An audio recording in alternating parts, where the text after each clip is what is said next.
Esse vídeo de hoje não vai só te ajudar a melhorar muito a qualidade das suas consultas, do seu pós-consulta, mas também para você que está começando agora e não sabe por onde começar. Então eu vou te passar umas dicas muito práticas, valiosíssimas. Toma cuidado que a gente sai da faculdade com aquela mentalidade de, na hora da consulta, fazer aqueles checklist que parece um robô. Fuma? Sim, não. Você bebe? Sim, não. Dorme bem? Sim, não. Então assim, veja cada consulta como se você estivesse conversando com um amigo. Deixa a consulta fluir. Se você acha melhor fazer um pré-consulta com algumas perguntas, tá tudo bem. Eu não tenho esse costume de fazer, mas tem muitos profissionais que fazem, tá tudo certo. Na hora da consulta, eu converso como se eu estivesse conversando com algum amigo e mostro interesse, procuro entender. Porque você faz esse checklist, você acaba perdendo a empatia. Você perde essa conexão com o paciente. E outro ponto importante é assim: elimine todos os tipos de julgamentos. Os profissionais da área de saúde são os profissionais que mais julgam. Então toma muito cuidado com isso. Só que não adianta também a gente tentar não julgar o nosso paciente, sendo que na maior parte das vezes nós tendemos a julgar todos à nossa volta. Então começa a praticar o não julgamento, porque é através do não julgamento que você vai criar muito mais conexão com o seu paciente. Algumas perguntas que é imprescindível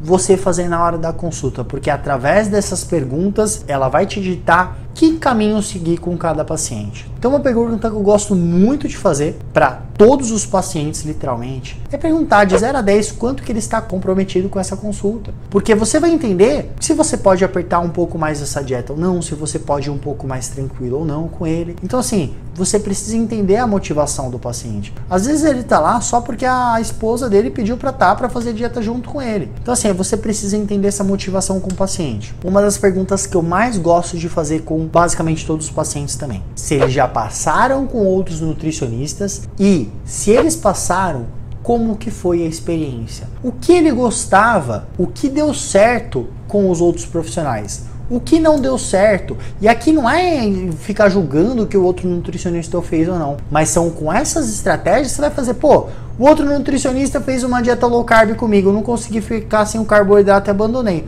Você vai me fazer baixo carboidrato só porque ele tem uma resistência à insulina? Então assim, é ir lapidando.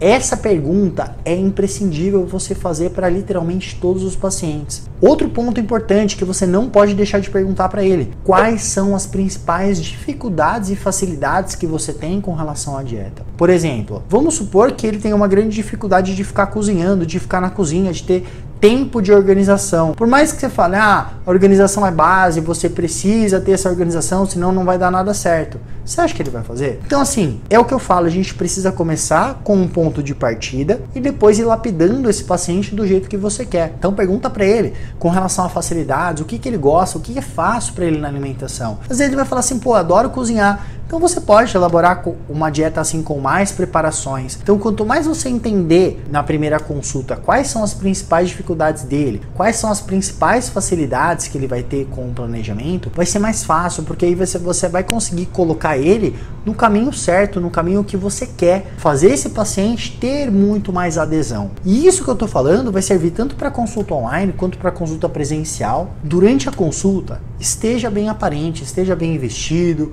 com um corte de cabelo em dia. Quanto mais você estiver com uma boa aparência, melhor. Outro ponto: esteja sempre com uma boa postura. Não fica jogado na cadeira. Tenha um bom tom de voz. Se você não tem isso, pratique ter um bom tom de voz, saber se expressar direito. Então assim, é muito importante essa questão visual, esse contato visual, você olhar no olho do paciente e principalmente ouvir. A escuta empática é uma das coisas mais importantes. Nós tendemos a querer ficar falando o tempo todo, mas quem tem que falar na maior parte das vezes é o paciente. Nós precisamos ouvir, é o que eu falo. A gente aprende a falar, a gente aprende a escrever, a gente aprende a andar, a gente aprende a fazer tudo, mas se tem uma coisa que a gente não aprende, aprende a ouvir. A maior parte das pessoas não sabem ouvir. E quando está ouvindo o paciente, está pensando assim, o que eu vou falar depois que ele terminar? Você não está ouvindo de verdade o seu paciente, você precisa estar presente 100%.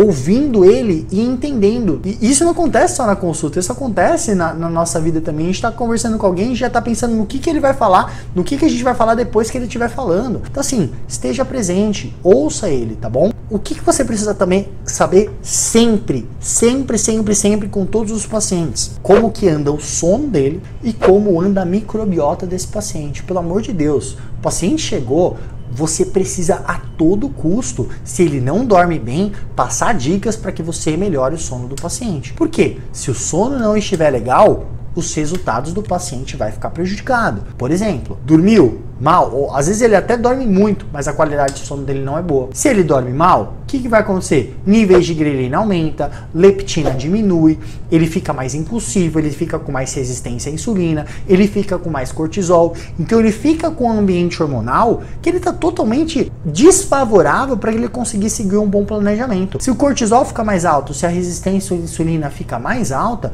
esse paciente fica mais impulsivo, porque quando há o aumento do cortisol e o aumento da resistência à insulina, tem uma região no nosso cérebro chamado córtex pré-frontal dorsolateral. Essa região, ela está associada ao controle inibitório. Então ele vai ficar menos ativo. Ou seja, quanto mais a gente consegue ativar o nosso córtex pré-frontal dorsolateral, a gente consegue, como se fosse assim, ó, eu tô de dieta, não vou escapar da dieta. Então, com esse ambiente hormonal desfavorável, ele vai ficar mais impulsivo por conta disso. E várias outras alterações comportamentais que podem acontecer que não é o tema desse vídeo aqui agora. Mas entenda que a falta de sono vai prejudicar totalmente a adesão do seu paciente. Às vezes ele tá mega motivado em seguir o planejamento, mas não tá dormindo bem. O que vai acontecer? Tudo vai ficar prejudicado. Ele vai ter muito mais fome, ele vai ter muito mais desejo. Então a chance dele conseguir seguir a dieta nesse longo prazo vai ser muito ruim. Outro ponto, entenda sempre como está a microbiota do seu paciente. O intestino dele está funcionando bem ou não, porque a microbiota,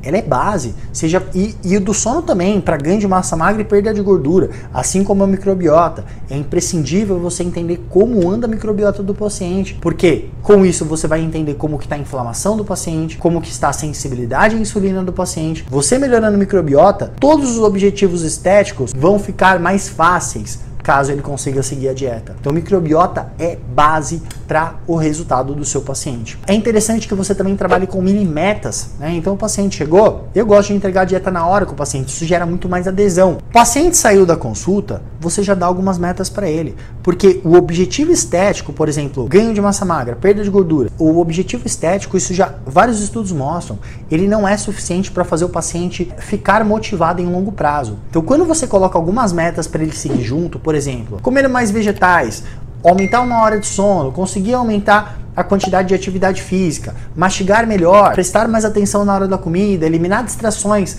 na hora da comida, né? As pessoas tendem a ficar vendo televisão na hora de comer. Então, assim, cada paciente vai ter uma meta específica. Eu tô dando alguns exemplos aqui, mas é interessante porque algumas pessoas se sentem tão fracassadas com relação a outras dietas que elas acham que elas nunca mais vão conseguir ter sucesso. E quando você faz através dessas mini metas, o paciente ele conseguir se sentir vitorioso, ele começa a ter mais esperança que ele vai conseguir seguir o seu planejamento. Então comece a elaborar com o seu paciente essas mini metas para que ele consiga se sentir cada vez mais vitorioso. É interessante também nas consultas online e presencial, você dar alguns mimos para o paciente. Eu gosto de entregar livros para o paciente, que eu sei que vai ajudar muito na minha conduta. Eu entrego algumas comidas aqui para o paciente. Eu tenho uma empresa com a minha esposa, que é Doces do Nutri, então são doces realmente fit, que eu gosto de dar aqui para eles degustarem, bolachinha de arroz, chá, café. Você pode fazer parceria com estacionamento, para o paciente não pagar estacionamento. Então, assim, quanto mais o paciente se sentir em casa, se sentir aconchegado, melhor. Isso vai ajudar muito nessa adesão e nessa fidelização do paciente. E não esquecer